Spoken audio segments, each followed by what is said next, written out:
Well, hello there. I'm Void Money. Thank you for joining us for Session 0 of Chronicles of the Cloudsea, a D&D 5th edition campaign podcast taking place in my own unique campaign setting, which you can read up on at cloudsea.fandom.com. This session will just be devoted to centering everyone's characters in the upcoming campaign and explaining where they came from through lore exposition. For listeners outside of YouTube, you can follow along with sessions as they're streamed live at youtube.com/voidmoney. With all that being said, thanks again for joining us, and I hope you enjoy the ride. Welcome to the Cloudsea, a young realm created by the nameless wolf. When wolf slept, her dreams became clouds that populated all of the world before other living things were born. Wolf slept until she brought Hawk into the world, so that they could hunt in the light, and so Wolf slept every 10 days of 40, when she would disappear from the night sky, and it would be dark for 10 days. In the dark, Hare appeared and created the lands and creatures, and she took the name of Hazel. Every 10 days of darkness, more clouds would be turned by Hare into land, while Wolf slept. Usually the land would be insignificant and small islands. The few major collections of land were divided between the Horns of Stree and the Owl, which stood in the distant east, shrouded by the nocturnal axis of Wolf's body, that the followers of the Owl could always live in the always dark. The nests of Mac the Sparrow, which made up the lands of the civilized people, and the burrow mounds of Monax the Groundhog, whose people built great works. An intro to humans. Where did they come from? Most creatures from the Cloudsea had a clear point of origin, either being rescued from another plane or realm, or created by magical means. With humans, their beginnings are a mystery. Hazel the Hare creates land while the wolf sleeps by shaping the wolf's dreams into land. Windswept Island simply appeared one day with humans on it. The first humans had no recollection of how they arrived on Windswept, or where they came from originally. Windswept is the breadbasket of the Cloudsea. Windswept Isle, with its convenient geography at the center of the Cloudsea and abundance of wild grain, became somewhat of a center for commerce on the Cloudsea. Its relative flatness and namesake wind also led to the eventual construction of windmills throughout the island. Flour, string, and yarn were not uncommon exports, but more often than not, the resulting breads and textiles were the commodity of choice, as Hume adopted the role of craft and trade workers in both baking and clothing, and the miller became one of the more sought-after trades. We'll now be jumping into Session 0 with Chris, who's playing as Caitlyn MacReady, an 18-year-old female human who's the eldest daughter of a family of farmers on Windswept Island. So, it's a very important time of the lunar cycle right now. For you, you know that it is, out of the 10 days of dark, it is currently early in the 9th day, which is a quiet time on the farm because you're awaiting the next sunrise. It's kind of a peculiar time. Everybody still does the 24-hour clock, but, it's early in the day, and there's not a lot to do because the sun isn't out, or the light source isn't out. The hawk has not emerged from behind the wolf. It's also a peculiar time because, as you know, tomorrow is the centennial celebration of Windswept Isle. You find yourself kind of sitting nestled in one of your favorite clearings, perhaps underneath a tree, and you're just watching a plethora of airships flying by, and the occasional winged creature, but there's more airships going by than you've seen in your entire life up to this point. Usually, you might see at best a couple in a day, or a handful per week, but never to the extent that you've seen this morning. Yeah, so you know that there's going to be a celebration in Windswept Port Town, and perhaps you have plans of visiting, but I'll say you're on the fence at this point in time. So you're just kind of watching the panorama of ships and persons.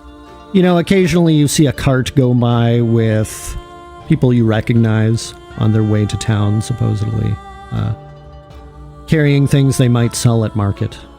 But you take note of a low-flying creature in the form of a humanoid bird. It's too dark for you to really completely make out his features, but you've seen bird folk before. You know that these types of people live on the Cloudsea.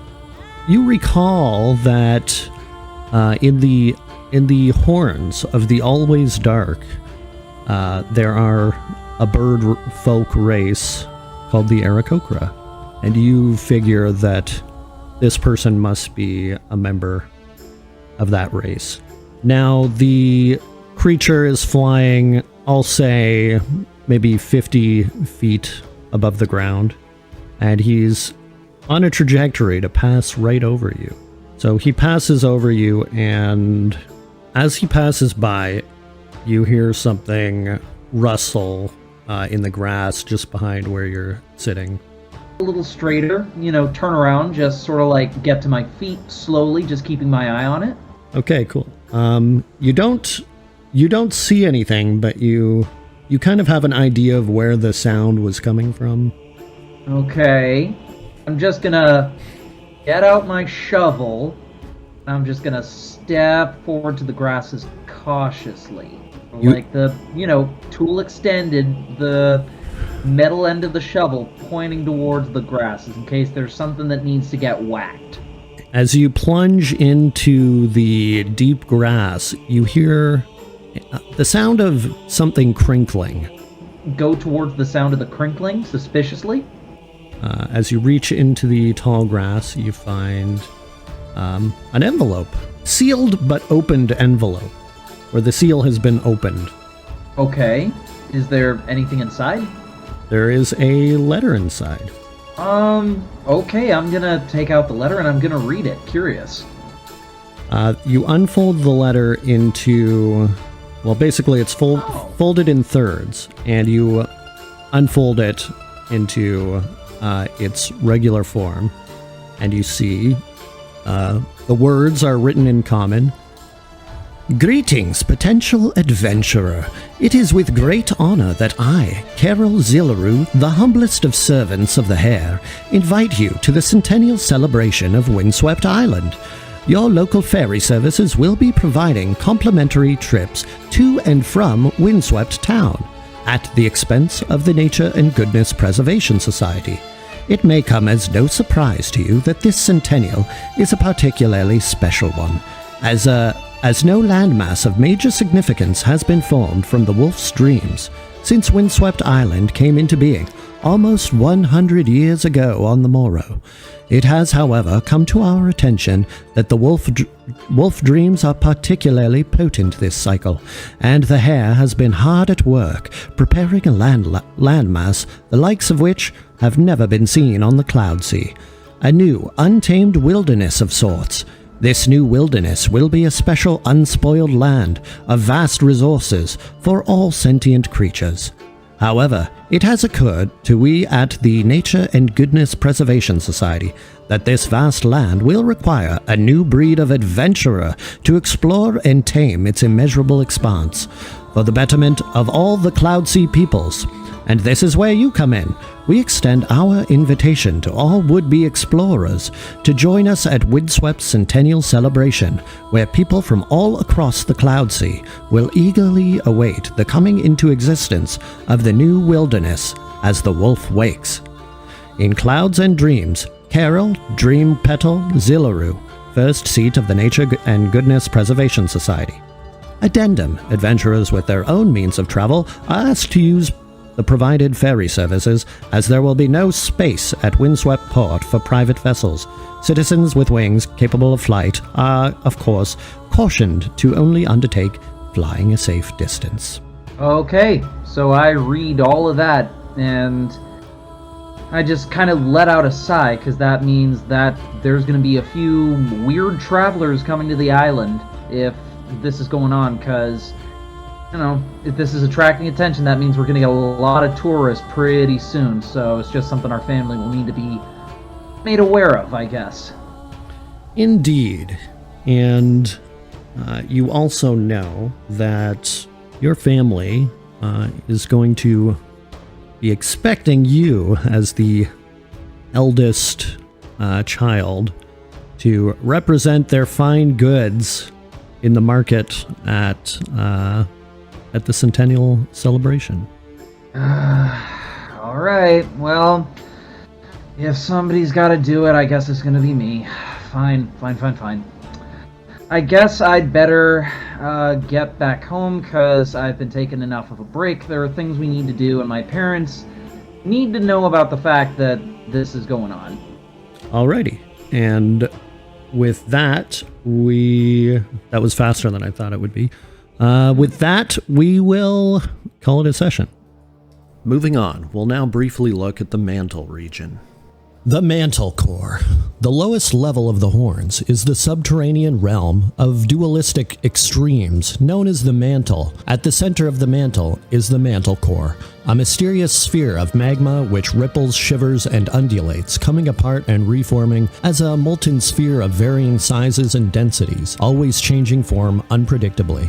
It is the center of Swerfneblin, or Deep Gnome culture and mysticism. No one knows particularly what the purpose of the core is, but most have drawn the conclusion that it is an important creation of divine origin. The Mantle Core also draws in a protector caste, watchers from the Always Dark who have been pulled away from their calling of protecting the Cloudsea from a vague evil, which for all intents and purposes has never been seen or experienced. The Watchers of the Core, though not particularly numerous, plan rotating shifts patrolling the chamber around the core. The Deep Gnomes pay tribute to the Mantle Core, simply visiting and basking in its majesty for a short while. Central to their coming of age, young Swerfneblin adults whisper a name in stone in the presence of the Mantle Core. It's believed that the closer one gets to the Mantle Core while whispering their secret name, the more social stature they will have later in life. Some younger generations have taken to calling the ritual a whisper in basalt to differentiate from the rock gnome tradition of establishing a name in stone.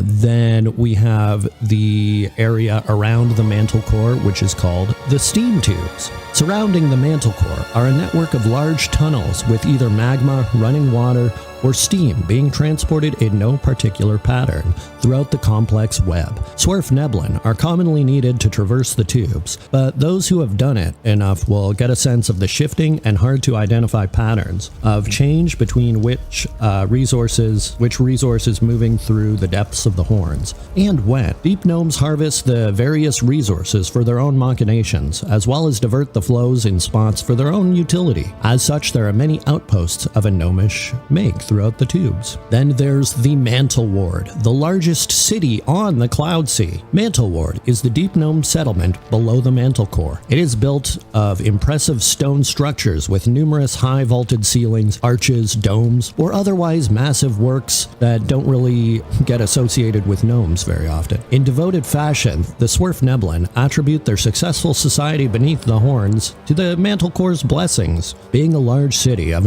impressive stature, the other denizens of the Horns, as well as some of the settlers from elsewhere in the Cloudsea, have set up satellite wards of stone and jerkwood encampments. It would certainly not be unusual to come across drow, duergar, or a yuan-ti, goblinoid, or orc, with even the rarer Aarakocra or Cloudforged making their way into the wards. We'll now move on to Session 0 with Havi, who will be playing as Sije, a Cloudforged with a fiendish appearance and made of stone. He lives in the Mantle Ward and will be turning 10 soon.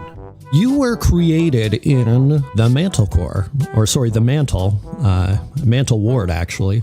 So just to reiterate, the Mantle is the lowest layer beneath the horns, which are two mountains shaped like horns in the eastern part of the Cloudsea, which is in perpetual darkness. There's a low-lying moon, which is seen as the wolf from the deity cult of the Cloudsea, and circling the moon is almost like a star, but it circles around like how a hawk would circle prey, right? From the perspective of where the horns are, the circling light is always shrouded.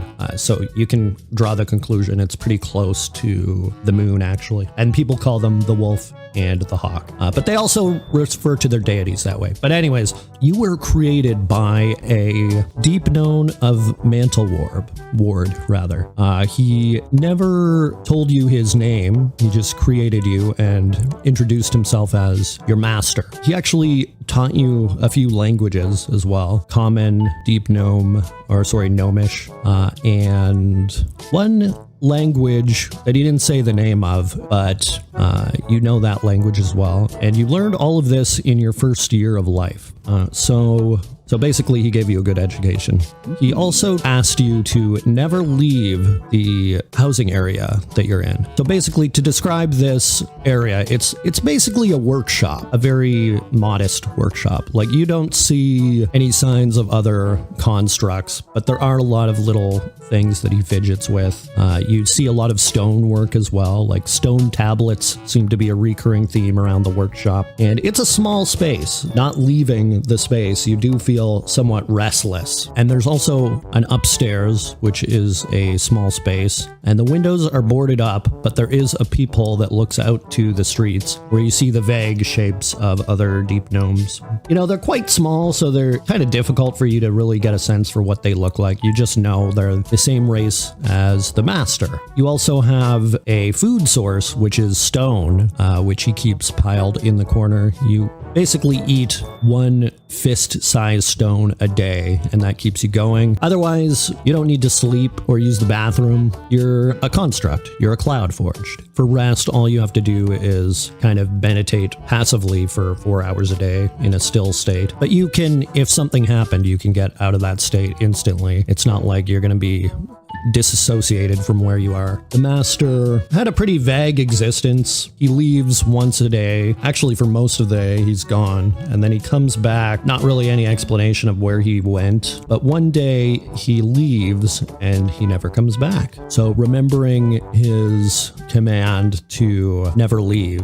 you know, you do get very lonely. You were hoping he would come back, but as time passes on and the rock pile gets smaller and smaller, you find that he didn't return. And in fact, the rock pile eventually dwindles away. And luckily, you do have a clock. There's a wind-up clock, so you can keep track of the days. After approximately 2 years of no master, your seclusion has kind of gotten to you, but also the rock pile has dwindled away to nothingness. So you finally make the decision to leave. And immediately on leaving, you are amazed at all the creatures who are seemingly amazed at you as well, but they look like the master. You stumble around the city, which you learn is called Mantle Ward. Everybody giving you wary looks, but eventually you stumble your way into the halls that lead to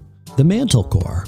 When you lay eyes on the Mantle Core, you immediately feel a sense of calling. And, you know, you're approached by a somewhat ragtag group, and they are kind of hostile, but upon talking back and forth, they learn that you're just an innocent construct who doesn't really have much understanding of the world.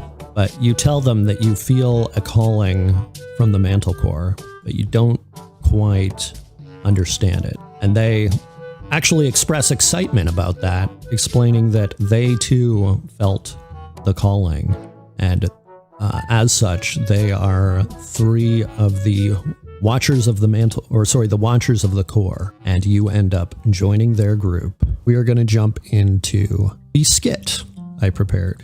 I'm only calling it that because I like Tales games, and they have so many skits. So you find yourself in the in the mantle core, in the chamber of the mantle core, there is a giant ball of magma, a sphere of magma at the center, and it is very actively rippling and changing shape, or changing sizes, I should say. It's going from liquid magma to almost like a viscous solid and back again, sometimes revealing a hollow recess in the center. And with the drastic changes, it also flickers against the entire chamber. As it changes shape and densities, the light level is pulsating, basically. And you are patrolling around the outside of the chamber, or the outer edges of the chamber, with your Yuan-Ti companion, Essa. But you know it's coming close to the end of your patrol, where the relief group of watchers will be coming in, at which point you will have several days of freedom. Usually guys trade off in shifts, because it takes a good few hours to get to the Mantle Core from Mantle Ward. As you're doing your patrol, Ezza motions with kind of a head nudge to your other two companions in the distance. The drow, who you know him as Jazz, but his full name is Jazgath Abath, and the female human companion, Malia Visible. And they are in the distance about, I'll say about 200 feet away and approaching you. So they are, while you guys are patrolling the outskirts of the chamber, they were keeping ward at the front of the Mantle Core. So Ezza motions towards them with a head nudge. And you said they're like 200 feet away, right? Yeah. And they're approaching as well. Approaching. And the Mantle Core is just like right above us, just changing form. Yeah. Okay, cool. And they're closer to it than you are. Like, I guess, perspective-wise, the Mantle Core's behind them we'll say about 500 feet. So this is a really big chamber, right? Okay. And the Mantle Core itself is massive. Like, you can't really estimate the size because it's changing shape and size. Actually, it's not the only source of light, because there are like little cracks of magma beneath the surface, like sometimes fissuring through. I don't want to say it's a volcano, but there is volcanism active there. And you are next to Essa, the Yuan-Ti companion, who, for all intents and purposes, he looks like a human. I cannot wait to be cooking something up tonight. Essa chuckles. Sounds like you have a feast in mind. Oh yeah. Nothing but rocks. Well, I can't say I look forward to that. And so you chuckle and laugh together as you approach your other two companions, Malia and Jazz. And Jazz, as kind of the stoic leader of the group, as drow often tend to find themselves, he looks towards you with a... we'll say he has a resting bitch face. He's kind of in a half frown, and he says, "Well met, companions." What up? Well, if you're finished your patrol, the relief shift should be in a couple of minutes. They'll be arriving with the Gnomish guide any moment now. Yeah, I say we're done. All right, let's make our way to the exit in that case.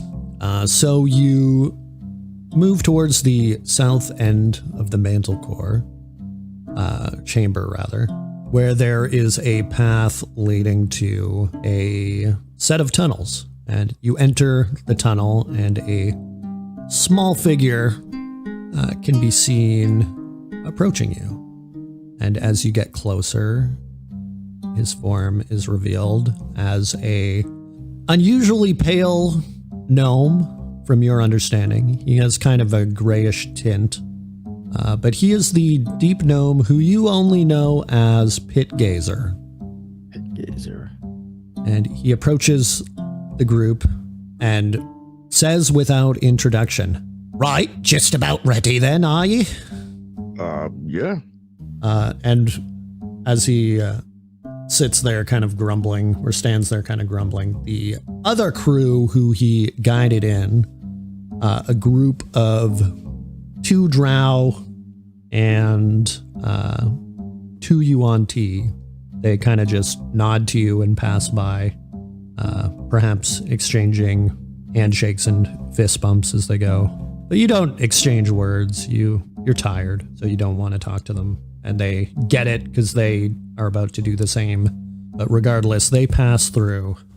Pit Gazer motions for you guys to follow him down the tunnel, which this is the map. You are familiar with this area, so you can see a mental image in your mind. But basically, these are the halls that lead toward the steam tubes. You are right there. This is not the part that you need guiding through, really, because you know the halls. Pit Gazer is your guide, or one of the guides for the Watchers. He's not a Watcher himself, but he, as I mentioned earlier, the steam tubes transport water, steam, and magma. But the nature by which they do so is confusing, and only some people understand it, and he is that person. So he's actually a bit of a, I'll say he's a hireling for the Watchers. You make your way following him down this corridor, and he's grumbling, and he shouts back at you all. "So, anything notable happen at the old magical core?" I would assume nothing happened, right? Yep, pretty much. Nothing ever happens. It's just the same. Like, it's quite the scene to see it, but nothing happens. It's very quiet. Well then, I suppose the folks down at the Watchers Hall wanted me to pass on these letters to you. And he hands each of you a sealed envelope. And he keeps leading you, so you're now roughly around there. Is it my rock day? Your rock day? What do you mean, your rock day? Well, as... How do you put it, Jazz? Maid, born? Oh, right, your birthday. Well, I suppose from my understanding, your birthday's in a day or two.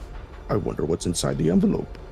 As you make your way down the tunnel following Pit Gazer, you open the envelope, and inside is it's a letter folded in 3 parts. And, you unfold it, and there's a message.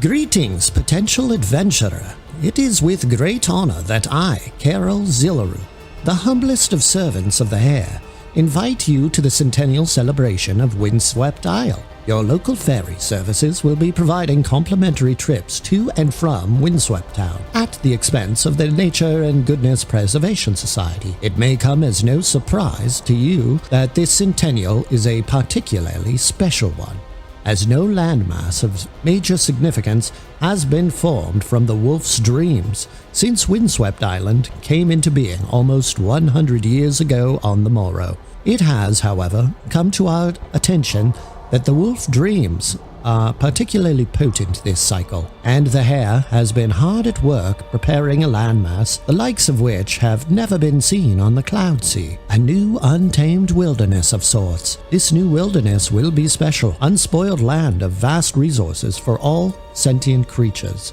However, it has occurred to we at the Nature and Goodness Preservation Society that this vast land will require a new breed of adventurer to explore and tame its immeasurable expanse for the betterment of all the Cloudsea peoples. And this is where you come in. We extend our invitation to all would-be explorers to join us in Windswept's centennial celebration, where people from across the Cloudsea will eagerly await the coming into existence of the new wilderness as the wolf wakes. In clouds and dreams, Carol, Dream Petal, Zillaru, first seat of the Nature and Goodness Preservation Society. Addendum: adventurers with their own means of travel are asked to use the provided ferry services, as there will be no space left at Windswept Port for private vessels. Citizens with wings capable of flight are, of course, cautioned to only undertake flying a safe distance. And that is what the note reads, and as you finish reading it, you kind of hear Malia grumbling under her breath, and the sound of her crumpling up the paper and stuffing it in a pocket. Ooh, well, this does sound like excitement. Ezra speaks. Well, we have a couple of days off. I say we accept this invitation. To which Malia instantly complains back, Yeah, whatever. And Malia, as you know, is her home was Windswept Isle, and for whatever reason, she came to the Horns and joined the Watchers of the Core. But never mentioned at all, like, for what reason, right? Yeah, she's pretty secretive. You guys pair up in your different groups for a reason. Like, you are kind of more taken with Ezra, where Jazz is almost like a mentor to Malia, I'll say. But Malia is quite young as well. Like, you've all served together for 7 years now, but she joined actually very shortly before you joined. So even though you're at 7 years of basically patrolling, you're pretty much playing guard to this construct that you don't really understand. Nobody really understands. You just sense it needs guarding. But Jazz, he's kind of the stoic mentor of Malia, who, oddly enough, kind of treats him like a father figure. And you continue making your way. Pit Gazer kind of scoffs. He's like, yeah, I got one of those too. Which kind of, in a way, it makes you feel a little bit less special. Jazz mentions, oh, isn't your rock day the same day as the Centennial then? Well, it wouldn't really hurt to leave home. Well then, I suppose we can make it a celebration of your creation. Yes. All right, so you make your way to the exit, following Pit Gazer, who he steps into the steam tube, following the exit to this area called the halls. It's a big cylindrical chasm or cavern, basically, and there's a waist-deep flow of water, rather. And he has a little kind of like a skiff or a pontoon boat. We'll say it's more of a skiff. It's big enough, it's sturdy enough to support all of your weight. So, he grabs onto a rope and pulls it closer to the shore and motions you all to get on. I'm gonna hop on it like a little kid. Okay, you jump on and it rocks back and forth, but you almost smile at the splashing of the water. Pit Gazer groans at the splashing, but your antics kind of cheer everybody up, or cheer Molly up specifically, since the note kind of seemed to affect her in some way. But she also didn't protest about going back to Windswept with you all, so you can assume that it's going to be a group event. As everybody boards the boat, Pit Gazer shoves off with one of his feet and regains balance aboard the small water vessel. He pulls out a long pole and starts maneuvering the boat like one would maneuver a boat down aqueduct. And he's pushing off. He grumbles predictably, but the cavern you find yourself in, no matter how many times you see it, you're always taken aback by the bioluminescent lichens growing on the wall, or specifically on the highest point of the wall, because, as you know, sometimes this chamber is full of lava, and that makes it hard even for the heat-resistant lichens to grow. But they are reflecting off of the trickle of water that you're rowing or maneuvering down, with vibrant yellows, oranges, a few greens, but predominantly violet. A common color scheme of the caverns around the mantle. But Pitgazer continues to grumble, and he finally speaks up. All right then. Well, as it so happens, I'll be piloting the ferry for the Nature and Goodness Society up on the Horns. So you know Pitgazer to be not only a ferry captain of the steam tubes, but he actually also captains an airship. Right then, if you all will be joining, we'll be leaving off, we'll be setting off for Windswept tomorrow morning. From context, you gather that Centennial is officially in, like, the sunrise following tomorrow. Tomorrow's the day before the Centennial, basically, which is really the bigger celebration. It's like New Year's Eve, basically. Oh, okay. But with that, you slowly make your way down the steam tubes. It takes several hours, but you find yourself arriving at the entrance of the Mantle Ward. And with that, we are going to wrap up. That is where you're leaving off. Now we'll take a look at Wood Elves. Also, on a side note, sorry for the audio quality at this part, it couldn't be helped. So the Wood Elves were born of trees. The Wood Elves of the Cloudsea did not migrate from Faerun or elsewhere like the other varieties of elf, save for maybe a handful of exceptions. Instead, they have a creation story. When Hazel the Hare created the Elfinwood, at the center of the wood, which was already established by magical trees that migrated to the Cloudsea from other planes, she seeded the elfin oaks over the bodies of elder elves who chose to depart the realm of the living. The resulting tree will birth Fey fruit, which grow into infant wood elves. The Elfinwood was established 500 years ago, and the first Fey fruit grew into elves 450 years ago. For a period of a couple of years, the elfin oaks still live, but have never grown fruit a second time. Younger wood elves are born when a daddy elf and a mommy elf fall in love. Lovely. Lastly, we'll head into Session 0 with Kami, who's playing as Norren Shadowbrook Mothidral, the Wood Elf Ranger who lived in hermitude for a long time in Timbershire's forest. At age 119, he is returning to Elfinwood Village. So, as you're approaching the Elfinwood settlement, where your fellow Wood Elves have set up their village, for lack of a better term, a young Wood Elf, actually like a teenager, which, to remind you, even adult Wood Elves are not really seen as adult until they pass age 100. A young elf in his teens approaches you and hands you a sealed letter. What do you do? I feel like I'm a very inquisitive person, so I feel like I with a very stoic look would ask where this person comes from and who this letter is from. Look, Mr. Ranger, sir, I was just told to hand this letter to all the citizens of Timbershire. I take the letter with a very, very curious look and still trying to press on where this person came from. I just live right over there. I opened the letter to see what this information says. The letter reads, "Greetings, potential adventurer. It is with great honor that I, Kaerel Zillaru, the humblest of servants of the Hare, invite you to the centennial celebration of Windswept Island. Your local ferry services will be providing complimentary trips to and from Windswept Town, at the expense of the Nature and Goodness Preservation Society.